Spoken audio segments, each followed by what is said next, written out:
Assalamualaikum warahmatullahi wabarakatuh. Bertemu lagi dengan pelajaran biologi di kelas 10 IPA. Bagaimana kabar kalian? Semoga kalian selalu dalam keadaan sehat dan baik-baik saja. Nah, sebelum kita memulai pembelajaran, ada baiknya kalian berdoa menurut agama dan kepercayaannya masing-masing. Semoga kita semua selalu dalam lindungan Allah Subhanahu wa Ta'ala, dan semoga kalian diberikan kemudahan dalam menyerap semua materi atau ilmu yang diberikan oleh para guru. Oke, Ibu akan membahas materi tentang virus. Tentu kalian sudah familiar ya, sering mendengar kata virus. Ya, apalagi di saat seperti ini ya. Ada penyakit apa tuh yang sedang mewabah sekarang ya. Oke.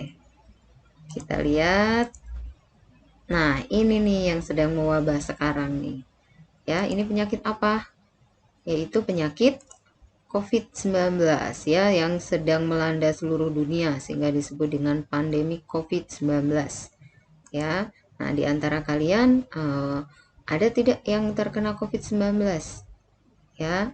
Semoga kalau kalian yang kena segera sembuh, karena itu segeralah vaksin gitu ya, karena dengan vaksin bukan kalian kebal 100% dari COVID ya, atau kebal 100% dari penyakit. Cuman kalau kalian terkena penyakit tersebut, kalian tidak terlalu parah karena tubuh kita sudah ada sistem kekebalannya ya. Dan satu lagi, penyakit COVID itu tidak harus disembunyikan. Kenapa sih harus di tracing? Kenapa harus diisolasi? Supaya tidak menularkan kepada orang lain dan yang kena penyakit COVID bisa ditangani dengan baik gitu ya. Nah, penyakit COVID itu, selain ada penyakit COVID, ada juga penyakit ini nih, hampir mirip sama ini ya. Nah, ini adalah penyakit flu. Nah, jadi kalau COVID itu ciri-cirinya penyakitnya sama dengan flu. Kita ngerasain demam, batuk, pilek.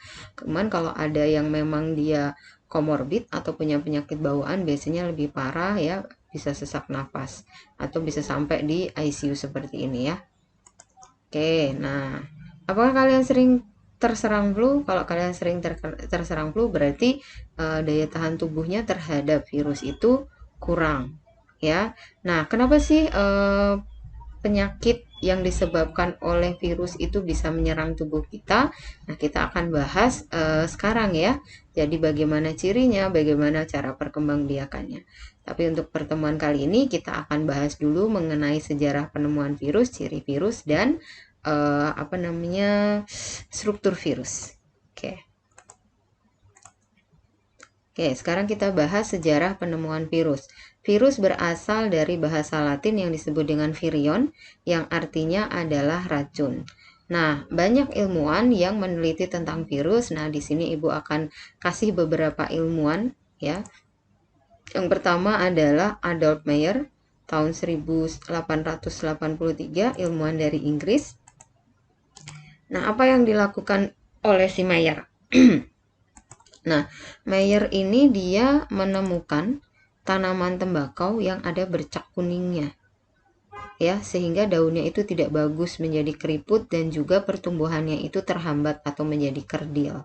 Ingat bahwa tanaman tembakau itu kan yang diambil adalah daunnya. Nah, daunnya nanti dipotong-potong gitu ya, nanti dikeringkan jadilah tembakau. Nah, kualitas tembakau itu ditentukan dari daunnya. Kalau daunnya punya penyakit, otomatis kualitas tembakaunya akan jelek.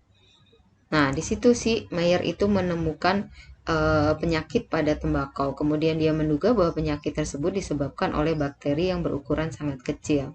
Kenapa dia langsung menyebutkan bakteri? Karena pada sekitar tahun ini itu sudah ditemukan adanya mikroskop oleh Anthony van Leeuwenhoek. Nah, kemudian dari mikroskop tersebut ditemukanlah ada mikroorganisme yang di dalam air atau di dalam tanah ya, yang bisa dilihat dengan mikroskop yang disebut dengan bakteri, dan bakteri itu juga ada yang bisa menyebabkan penyakit. Karena itu si Meyer langsung menduga bahwa penyakit bercak kuning pada daun tembakau ini disebabkan oleh bakteri. Nah, apa yang dilakukan oleh si Meyer? Si Meyer melakukan eksperimen atau penelitian dengan menyiramkan konsentrat daun tembakau ke daun yang sehat dan ternyata daun tersebut menderita penyakit yang sama. Artinya konsentrat, jadi dia menghancurkan daunnya yang ini, yang berpenyakit ini, kemudian diambil airnya disiramkan ke tanaman tembakau yang lain dan dia menderita penyakit yang sama. Artinya dia dapat menular, ya. Nah, itu yang dilakukan oleh si Meyer. Kemudian Dmitri Ivanovsky, ya, tahun 1892, ilmuwan dari Rusia. Apa yang dia lakukan? Yang dia lakukan adalah menyaring, ya, ekstrak daun tembakau dengan saringan bakteri.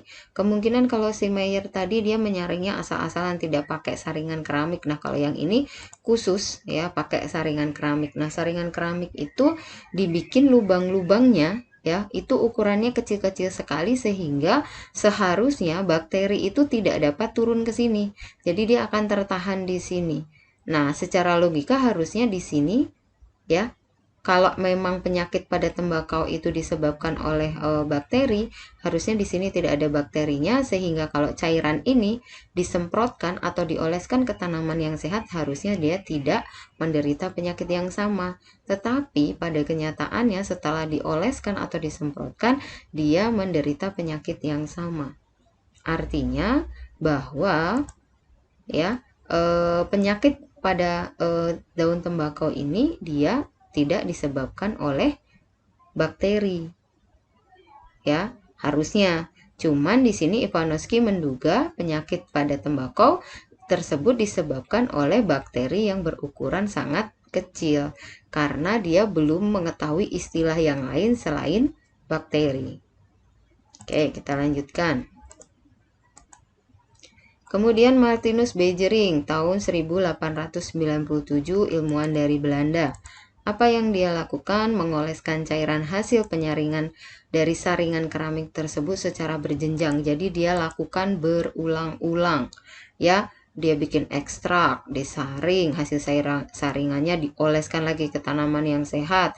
Kemudian tanaman yang sehat tadi menjadi berpenyakit yang sama, ya. Kemudian daunnya diekstrak lagi, diambil cairannya, dioleskan lagi ke tanaman yang sehat, dan seperti itu terus-menerus. Ternyata selalu bahwa lolos dari saringan keramik, bahwa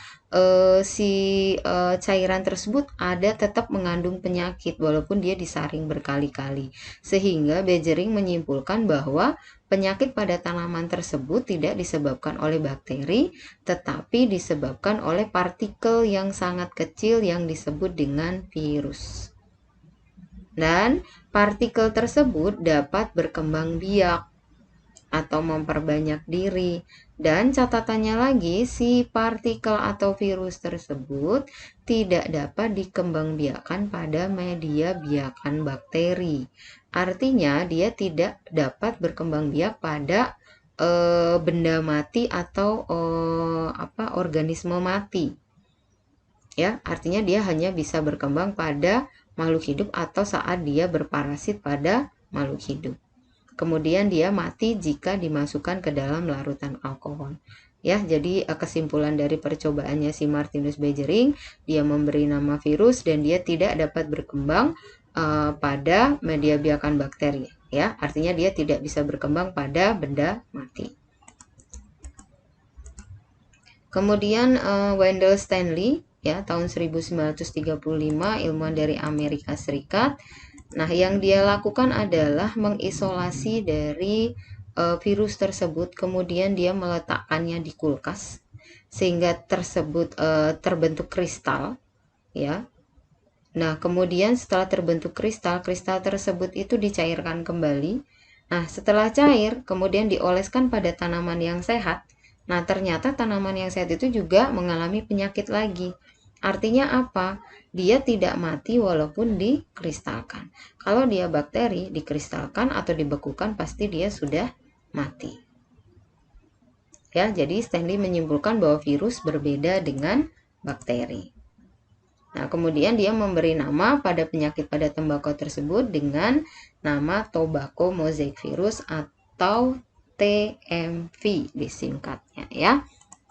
Oke, jadi itu adalah sejarah penemuan virus ya. Jadi singkat saja, semoga menggambarkan sejarah penemuan virus ya. Kemudian kita bahas ciri-ciri virus ya. Virus itu mempunyai ukuran lebih kecil dari bakteri-bakteri aja. Sudah kecil dan tidak terlihat, ini lebih kecil lagi ya. Jadi ukurannya 10 sampai 300 milimikron. Kemudian dapat dikristalkan, dapat dibekukan dan dia tidak mati. Kemudian dia aseluler, artinya dia tidak mempunyai bagian-bagian sel seperti sitoplasma dan organel sel. Kalian bahas sel dan bagian-bagiannya itu di SMP kalian juga bahas ya. Kemudian bersifat parasit obligat, artinya dia hanya dapat berkembang biak pada makhluk hidup. Seperti pada sejarah tadi ya, diceritakan bahwa dia tidak bisa berkembang biak pada media biakan bakteri. Karena media biakan bakteri itu terdiri dari senyawa organik dan anorganik. Kemudian hanya mempunyai salah satu jenis asam nukleat, DNA saja atau RNA saja. Jadi tidak dan ya. Kalau dan itu dua-duanya punya, jadi salah satunya aja, virus DNA atau virus RNA. Kemudian tubuh tersusun atas protein. Jadi sebagian besar atau 80-90% tubuh bakteri itu disusun oleh senyawa protein. Kemudian mempunyai bentuk bermacam-macam atau bervariasi. Ya, ada yang bulat, ada yang batang, ada yang kumparan, ini polihedral, helikal gitu ya. Dan ini yang bentuk T yang akan kita bahas selanjutnya. Ya, T atau bakteriofag. Nah, kita bahas struktur virus. Nah, ini ya. Jadi struktur virus ini contohnya adalah bakteriofag atau virus T. Kita lihat bagian-bagiannya, ada bagian kepala. Di bagian kepala itu ada pelindungnya atau kapsid ya, terdiri dari senyawa protein dan di dalamnya ada DNA atau RNA. Ini harusnya RNA ya. Nah, kalau untuk yang jenis T ini ya, asam nukleatnya adalah DNA. Kemudian ada bagian leher, ada bagian selubung ekor, ada bagian papan dasar. Ini adalah satu paket. Ya, satu paket. Kemudian ada bagian serabut ekor. Nah, serabut ekor itu fungsinya adalah untuk menempel pada inang, yang menancap pada inang gitu ya. Nah, terus apa fungsinya leher, selubung ekor, dan papan dasar? Nantinya pada saat si virus itu menempel atau berparasit pada makhluk hidup lain, maka dia akan memasukkan ini asam nukleatnya, DNA-nya ini ke dalam tubuh inang. Nah, ini tempat dia untuk jalannya gitu, tabungnya, sampai dia masuk ke dalam tubuh inang. Nah, itu fungsinya ya.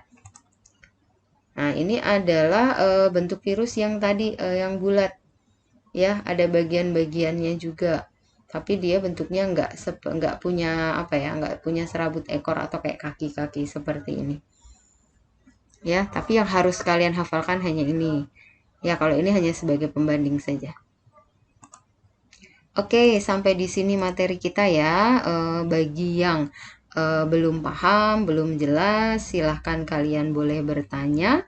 Ya, boleh melalui chat yang ada di e-learning, boleh juga melalui chat yang ada di WA, atau kalian boleh video call. Ibu selalu mengingatkan, taati protokol kesehatan 5M ya, bukan 3M ya, yaitu 5M, memakai masker, mencuci tangan dengan sabun, menjaga jarak, menjauhi kerumunan, membatasi mobilitas atau bepergian atau berinteraksi dengan orang lain. Nah, demikian materi kita pada hari ini. Terima kasih. Wassalamualaikum warahmatullahi wabarakatuh.